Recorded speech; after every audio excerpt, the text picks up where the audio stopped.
Hi, good morning, good morning. As always, my name is Florence Chikeze, and we are coming live to you from Redalia Workspaces. With me is Shehu Abimbola.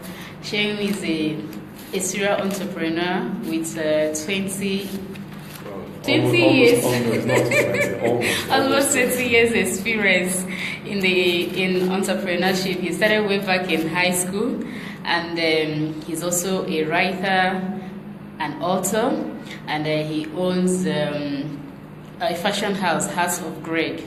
So welcome on board, Shehu. Thank you for coming. Yeah, thank you for having me. It's a pleasure to be here. All right, can you start by telling us a little bit about yourself? Okay, so this is not a job interview, so I can say the good and the bad part. Okay, so I've pretty much been an entrepreneur all my life, really. Way back in high school, I was always trying to.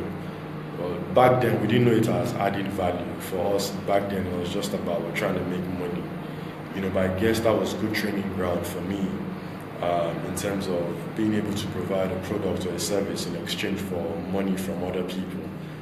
So I did that in secondary school, university. So, it was just a natural progression, sort of, for me to go into full-time entrepreneurship when I was done with, university. And of course, I've moved from one business to another. And today I'm doing about 3 things at the same time. But the fashion business is one that it's very important in terms of what I do every day. All right. Thank you, Shehu. Okay. So we are live on Redalia Workspaces, www.facebook.com/Redalia Workspaces. So if you're here, just tune in, and if you have any questions, we'll be discussing how you are going to profit from the fashion industry. So all the fashion enthusiasts in the house, please say hi to us and ask any question that you have, because he's actually been in the industry for over 5 years. 6 years now, yeah. Yes. So we need to, if you have passion for fashion, we need to learn how to turn this passion of ours into money. So ask any questions that you want to ask, and then he will take your questions. So Shehu, can you define fashion? What do you think is the meaning of fashion? I think fashion. Okay, well, so some people say fashion is different from style. Well, I don't know what those differences are. I just think, for me, fashion and style almost go hand in hand together, and I think fashion or style is personal, and I think it's just an expression of who you already are. So whatever it is whatever helps us contribute to who we already are innately, I think that for me is fashion. That for me is style. Okay. All right. Okay. So going forward, I want to know what inspired you to venture into the fashion industry. Okay. So now this is interesting because my fashion business focuses mainly on traditional wears, Afrocentric material, using Afrocentric material. But growing up, I didn't like wearing natives. I didn't like them. I'd like to wear my Western shirts and pants and talking and look really nice. So when I got a little older, I started questioning why natives were made in particular ways. So I would take my fabric to a tailor and tell him, I want you to make this cloth this way. And he'll tell me, no, we don't make clothes like that. And I go, it's my clothes, it's my money, this is how I want it made. He goes, okay, but you're going to spoil this clothes. I'm like, yeah, no problem, let me spoil the clothes. It's not yours, I'm paying for it, etc. So they make the clothes, and I wear them. I go out, and people are like, oh, what you're wearing is really nice. What you're wearing is different. And of course, being an entrepreneur, you start to think, okay, is there an opportunity here? So I started thinking about, and this was at the time where a previous business I'd run had basically gone bankrupt, and I was in some debt at the time. So I was pretty much looking for something else to do, business-wise. So again, I started thinking about it. So, it was simple. I just made a few designs. I have a tech background. I put up a website. And this was before the days of Jumia and Konga, so e-commerce wasn't even very popular at the time. And I put these pictures up. just to test my hypothesis, my business hypothesis of if you make stuff, put them online, you can sell them through technology. And I got a first order from Abuja. I didn't know the guy, and he said he wanted to buy natives sort of thing, and I asked him a few questions. And again, the premise was people didn't think you could buy natives ready to wear. They always assumed you have to get measured to buy natives. But I always ask the question, look, you don't get measured to wear your suits, you don't get measured when you're buying your TM Louis shirts, etc., and all of that. So I just thought, look, can we, what's that word now? Can we just grow this space? And yes, I sent it to the guy, they think fit, and from there we just started, selling majorly across technology platforms. So that was what got me into the space, was curiosity, and then I tested my hypothesis. I saw that there was value there, I saw that there was a market, and then we went forward with that. Right, that's really interesting. And did you get any training before you started? Okay, yeah, so I tried to. I went to this tailor guy, and I told him I wanted to learn how to sew. And after about 1 month, I was still trying to put the needle in the eye of the thread. So the guy called me one day and he said, come. You never know how to sew. I'm like, if it's a course, I reject it. If it's a course, I reject it. The guy said, no, it's not a course. That you will never learn how to sew. I mean, I've trained several people. We know the ones that will become very good tailors. We know the ones that will not waste their time. So he told me something. He said, look, in the 1 month that you've been here, you actually haven't done anything reasonable or tangible on the machine, but you brought in so much business for me. So maybe you don't need to learn how to sew. Maybe you need to learn the business side of this thing. So he told me, I'm going to teach you a few things so that when you talk, you look like someone that knows. You don't sound like a complete novice, And that was what I learned about the business, And I just stayed with the business side of fashion. And I think that has helped in a lot of ways because I relate with a lot of fashion people, and they're very creative. But you see, creativity in itself can be an hindrance to monetizing in fashion, the fashion space. You're trying to be perfect, and for me, I think I call it, what's that word? For me, I think it's some kind of hindrance, so to speak, to being able to make money very quickly. So, did I learn something? Yes, I learned, but I didn't get trained in the traditional sense of being trained in the fashion space. Okay, so basically, if you just want to enter into the business side, you may not need a lot of training. But then, if you want to be a fashion designer properly, what are the kind of training that you need? Okay, so again, the value chain in fashion is rapidly expanding. Now you can begin to focus on specifics. So, for instance, there's tailoring, the tailoring part of fashion, which is, cutting the material, putting the fabric together. There's that part. There's also creating the designs. So some people don't know how to sew, but they're very good at sketching. They're very good at bringing fashion concepts to life. So depending on how inclined you are, if you find yourself tilting more towards being able to use a pencil to sketch, I think it's just best you stay in that area. If you find yourself tending towards, wanting to get on the machine to do stuff, I also think you should stay in that area. If you also find yourself tending more towards using platforms like Instagram, Snapchat to sell your product, then I think you'll focus on where your key strength lies. Because if you try to do what you're not exactly wired to do, you're going to struggle. So, for the life of me, I don't know how to sew. I've reconciled with my God that is something I probably not know how to do, but I'm comfortable because there's so much outside of just sewing that I know how to do.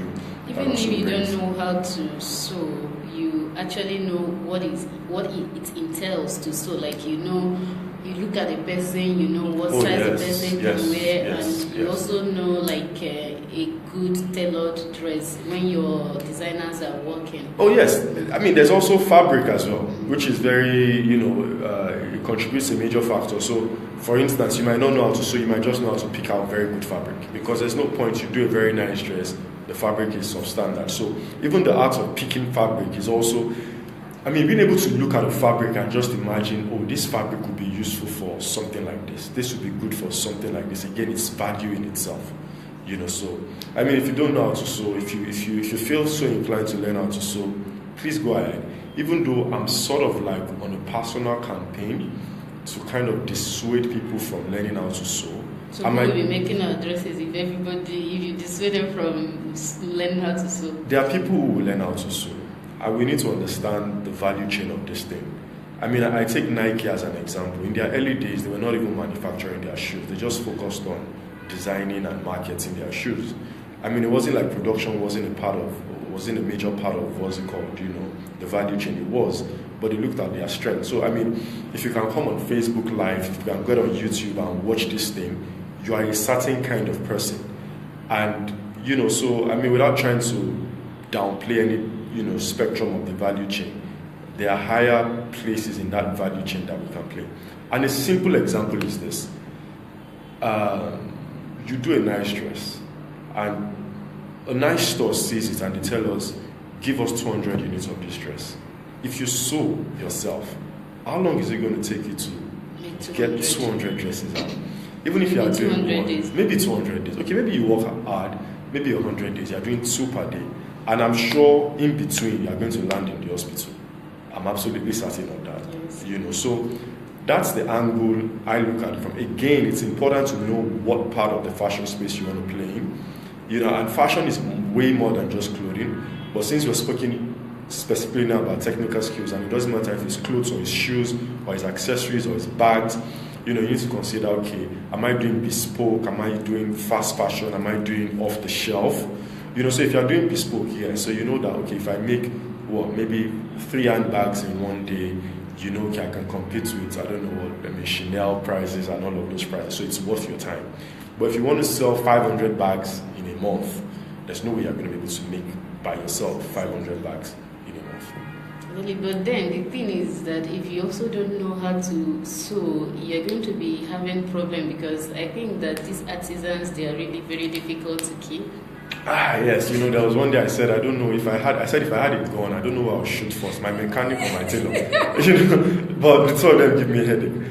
But I think after a while, and you're going to have problems with them, any artisan you work with, naturally you would have problems with them. But I think after a while, you start to understand, you need to get into their world. I remember the days when, before I had my own in-house production, what's it called now? Unit. I remember one time I used to use a particular tailor. I mean, I won't mention his name. I had another friend who was using this particular tailor as well. And every time he would tell me he has given this guy clothes for 2 months, the guy has not done it, he will go and meet him, he will tell him he should come on Monday, he will get there on Monday, the guy will tell him come on Thursday. And I was smiling. And he said, why are you smiling? What's funny? I said, this same guy you're talking about, I just picked up 5 items from him yesterday. I gave him another batch of 5. I'm going to collect it on Tuesday. He said it's not possible. So Tuesday comes, he tells me, I asked him, did you collect your money? He says no. I said, well, I collected my 5 batch from this guy on Tuesday. He was furious, goes back to the guy, shouts, threatens, police, everything. The guy still disappointed him. So why? He didn't pay? He paid. Yeah, I paid in full. If interestingly, I wasn't even paying the guy. I was paying the guy the way I like. So, did you give me any medicine? No, I didn't give him medicine. It was understand the psychic of this guy. You can't, look, they live a different world. They live by different rules. You need to understand them. You can't, shouting will not do it. So I think when you understand them, when you get into their world, when you can think like them, when you understand what's important to them, then they then do not take you, they start to take you seriously. So you need to understand it. They will disappoint you, that's normal. But the more you interact with them, you understand the responsible ones, like I that. really need to come and take a private tutorial, because I need to learn how to deal with a carpenter. Okay, so I also want to know, every time new designs, new things are happening in your industry, how do you stay up with happenings in the industry so that your fashion house doesn't go out of date? Okay, so if you're in fashion, you need to go out a lot. So there was something I noticed one time. I'd gone, I don't know where I was, I think it was at a party. And I saw this guy wearing an agbada and he wore a face cap on it. And I'm thinking, that's weird. But then the weekend after that, I was at the mall and I saw like 5 other people wearing trouts and wearing face cap on it. Now, it's no longer weird. It's now becoming the norm. So the same way, I mean, there was a time women were wearing dresses and then they wear sports shoes with them. Yeah, even now. Even till now? I even got one. Okay, cool. So the first time you see it, you think, that's weird. But then, weird is the new normal. I mean, take me for example, I'm an old school guy, so all my pants are usually bell bottoms. But after a while, I mean, and it started with jeans. I want to buy bell bottom jeans, and or no, not bell bottom, boot cut jeans. And then they'll say there's no boot cut.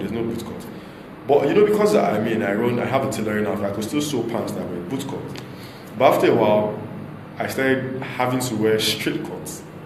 And then just last week, I wore pencil pants, proper pencil pants. Are you serious? My friends were laughing at me. They said, "You," I said, "It's fashion. It's fashion." You need to learn to evolve with these things. You know, you need to learn to be uncomfortable, especially as designers. There's a way you look and you tend to want to pass judgment. Go out, say, look, if 20 people start to wear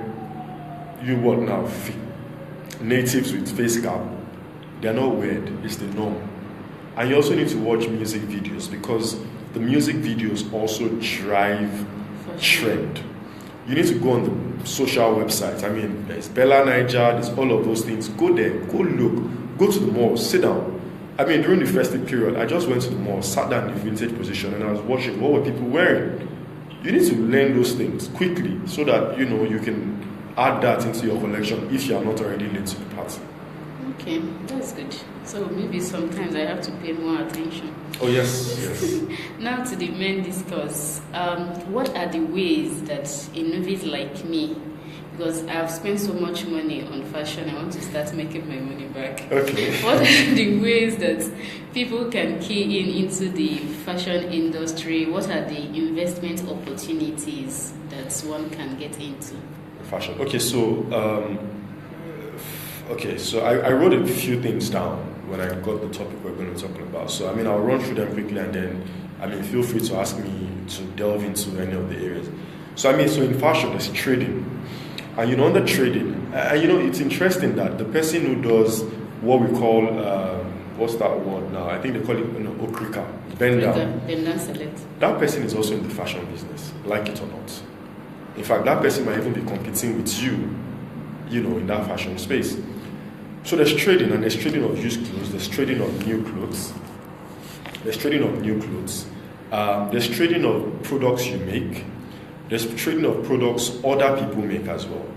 And then there's manufacturing or production, so which is, okay, you decide to make shoes yourself, you decide to make bags yourself, you can decide to make solely for yourself and sell. You could decide to make for yourself or to just make for other people to sell. So there's that as well. There's designing. So you're not sewing, you're not producing rather, you're not trading, you're just designing. I mean, I was talking to somebody last week, and what she'll be doing for me is essentially just giving me designs, because she sketches a lot and she has all of these ideas. So she actually saw a sketchbook with her. I'm like, do you know what you're holding is priceless, because some of those designs were really amazing. So there's designing as well, then there's training as well. So, okay, you could decide to train people on learning how to sew. You could decide to train people on styling. You could decide to train people on designing, whatever it is you want to. And then even in the space, there's recruiting. There are those who all they do is help you recruit tailors. So I know a guy, it's not news that the best artisans today, unfortunately, are the guys from the other West African countries. So you have the Cotonou guys, you have the Togolese guys, you have the Senegalese guys. I don't know, for whatever reason, they seem to do a better job than our Nigerian tailors. So you have people who their sole job is just helping you recruit guys from all of these places. So that guy too is playing in the fashion space. Then there's also accessories. So, okay, beyond clothing, beyond bags, whatever, there's also the accessories. There's the beads, there's all of those things, that also go into fashion. And then there's modeling as well. So, okay, you don't sew, you don't do this. But people are looking for, okay, so I'll give you a typical example. Look at a platform like Conga or Junior. You go there, you see clothes. But I've realized that the clothes that tend to get more attention are the clothes that are worn, the clothes that are modeled, because as humans, we tend to want to project what things will look like. So when you see a cloth for them... Can I stop you for a minute? Can I model for House of Green? No, we can't pay you. We can't pay you. We can't pay you. We can't pay you. know what my bill You know, is. we don't want to do. We can't pay you. We can't pay you. No. We don't want. We can't pay you. We can see you. All right. So there's consulting as well. You know, because the industry is changing. So there's also the need for consulting as well. And then there's styling. Some people dress other people up. You know, that's their job. You know, I heard recently about somebody who is running for election in 2019, and she had booked the makeup artist for the entire campaign trail from, 1st of January. So everywhere she appears in, the makeup artist will make sure she's looking all together, etc.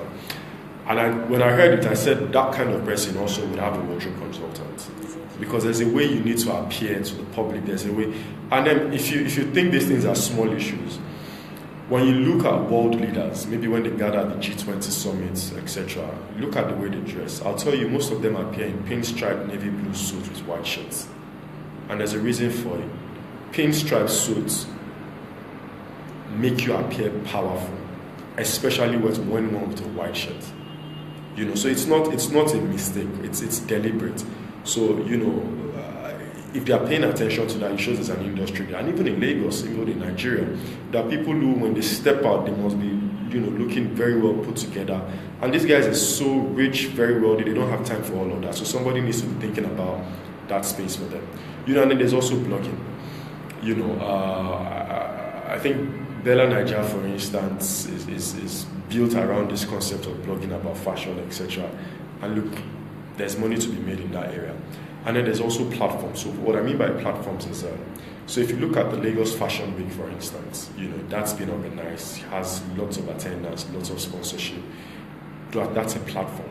If you look at the GT Bank Fashion Week, for instance, that's also a platform for fashion. So who knows? You could decide to create your own platform where you enable other people, what's that word now? Actualize their dream of increasing sales and getting their designs out there. So those are different ways in which you can key into this fashion value chain.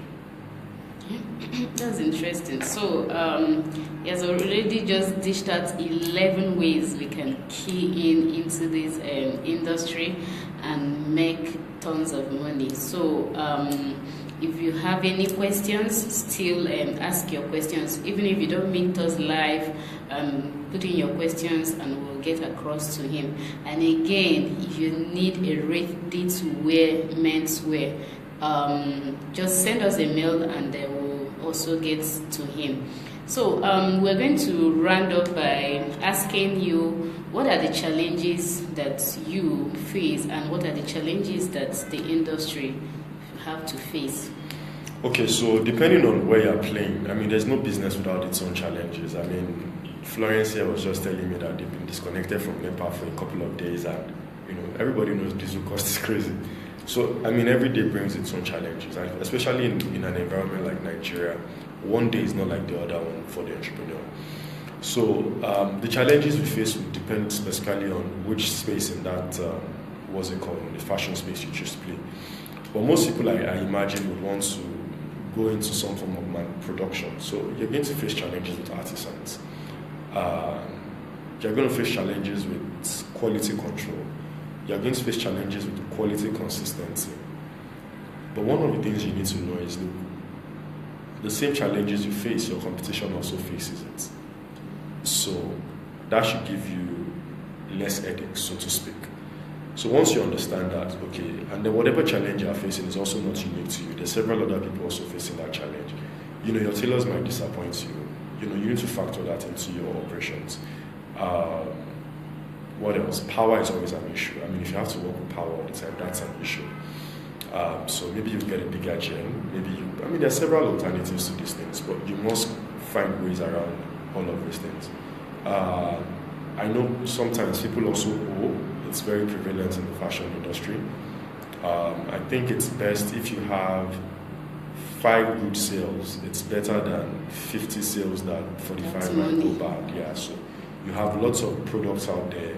You're expecting money and it doesn't come back. So upfront, just tell people, I'm sorry, we don't offer credits. So that. What else? There's always the people challenge. I think any business that is built around services, you will have that challenge with people, really. And you have to learn how to just overcome all of these challenges, because they will come, but you must learn to overcome them. So I think learn to manage your people, learn to understand them, understand their psyche, and just do your best and make sure you enjoy every day, because it's hard enough being in business, and then it's worse if you're not enjoying what you're doing every day. Exactly. So how people who sell on Jumia and Konga, how do they get on that? So it's pretty simple. Just go to their website. Somewhere on the website you see somewhere where it says maybe become a vendor, become whatever, and then you just sign up, you go through the process, and then you start selling. That simple, really. And let me just say this. The beauty of those kind of platforms really is, if you have any idea that you want to test, you have a product idea, you have, just create it, put it on any of those platforms, and maybe not just Jumia, Konga, there's OLX, there's Gigi, there's Instagram, just put it there. There's Facebook, put it there. If it's Facebook, Instagram, etc., do a $5, paid ad. That's cheap enough. You would know. If people respond, maybe there's something there. If they don't respond, okay, why didn't they respond? Or did they view and they didn't buy? Is my price expensive? So for me, I always believe, look, whatever we want to do, just test it. Just test. You never know where this things might just end up. Yes, that's also like for a business model.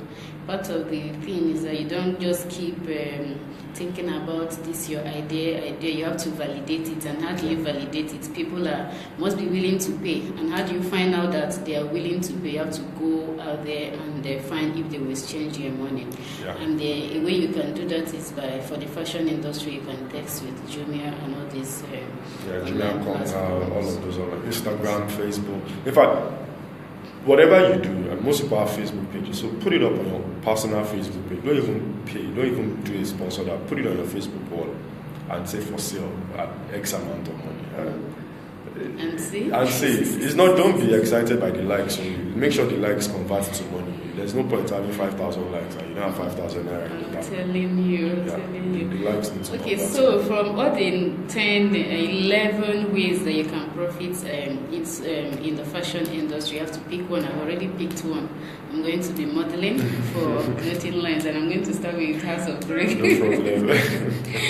All right, so remember we are coming live to you from Redalia Workspaces. We can't see any comments to respond to, but don't be discouraged. Even when we are not live, you can ask your questions. And again, this is Redalia Workspaces, 43B Emina Crescent off Tony Street. So feel free to pop in to see what we are about. We are a co-working space, and we also offer training and boardroom for your meetings and meeting rooms. So it doesn't pay you to go meet your clients in an eatery. It's not professional. You have to give your business a professional appeal. And if you are not in Lagos, you are abroad or anywhere else, a Lagos address is very, very important. So come to us and get a virtual office address. We take your mails, we receive your calls, and we just make sure that we give you that proper business look that you need to scale your business. And then we are also about business. If you need any business support, you can always write to us at contact@redalia.com or call us on 081-881-22223. And then, most importantly, if you need to touch up your wardrobe, you have to write to us so that we can get you to share. So Ali said, love the part he said, understand their psyche. Honestly, I need to get into these people's head and understand their psyche. When you mention the artisans, you have to understand their psyche, how they think. How can you understand them? How can you relate to them in their level? Okay, so the small things matter to these people. So small things might just be respect, for instance. So it's how you talk to them. The fact that you don't look down on them, for instance, so, as simple as using Sama, etc. for them. I'll tell you what a friend of mine did. She actually took her tailors and took them to the mall. And the tailors were like, it was almost like they were in heaven. Because they had never been to the mall. We go to the malls all the time. We take it for granted. In fact, some of us don't even want to go to the malls anymore. We're tired of, trying to park, etc. But for them, it was just simple as, taking them out, showing them a different part of Lagos, showing them. So I think respect, by what they determine is respect, is what's important to them. Do you understand? And then don't also, if you're going to pay them, Okay, so I'll give you a very simple example, practical example. I think back then when I used to outsource, our production, to sew trads, because they know I'm in the business, I think they used to charge 1,000 naira. But their express was 1,200 naira. Express being, they'll leave whatever they're doing and start doing your job. Now, 200 naira is so small. To me, do you understand? But to them, it's very important. So you pay them 1-2. They'll leave everything else they are doing and then they'll do your job. Yes, of course, there's the danger that somebody else can then come and pay 1-4. But usually, when they've committed to you, especially when it's express, then they keep to it. They keep to it. That kind of thing. So, for me, the list is endless, really. Again, so for instance, I could go online, for instance, look for styles. That's when I used to outsource production, and then I'll give it to them and say, look, you should copy these styles. So when when I bring styles to them, for instance, they ask me that, can they do it for other customers? I'm like, yeah, why not? Feel free, do it for other customers. So that kind of guy wants me to keep coming back because I'm also bringing styles for them. And I don't have a problem with the fact that he's doing it for other customers. Look, Lagos is a big place. Besides, we all buy CM the wing shirts. They bring in maybe 10,000 into the country of a particular design. We all wear it and we don't feel like it's mass production. So why should you suddenly feel that your native... Somebody is wearing your style. No, come on. As if they sent it to only you. Exactly. Yeah. All right. Thanks again, guys. It's going to be a wrap now, and then we're going to see you next week, Monday at 10 a.m. Stay tuned. Bye. All right. Bye.